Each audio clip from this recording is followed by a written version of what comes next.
Sugar బాగా పెరుగుతోంది కాబట్టి వరి వినియోగం తగ్గిపోయింది కాబట్టి మీరు వరి వేయొద్దు.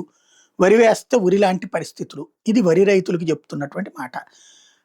మినుములు ఇలాంటి విదేశాల నుంచి బోలెడంత వస్తున్నాయి కాబట్టి మన దగ్గర కొనేది తక్కువగా ఉంది కాబట్టి అది వెయ్యొద్దు. మొక్కజొన్న వెయ్యొద్దు. షుగర్ ఎక్కువగా వేయబాకండి. షుగర్‌ని ఎక్కువగా కొనుగోలు చేయట్లేదు. విదేశాల్లో బానే పండుతోంది. మనం ఎక్స్‌పోర్ట్ చేయడం తప్పించి మన దగ్గర వినియోగం తగ్గిపోయింది కాబట్టి దాన్ని వేయకండి. ఇంకేం జేయాలి?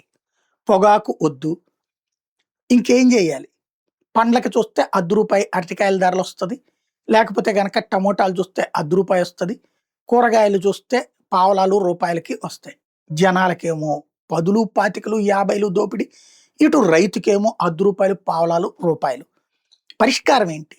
రైతుకి ఇటు వీళ్ళకి మధ్యన సమన్వయ వ్యవస్థ ఏర్పాటు చెయ్యరా?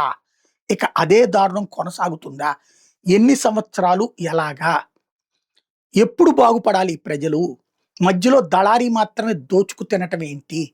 ఇది సీరియస్‌గా దృష్టి సారించాల్సిన సమయం.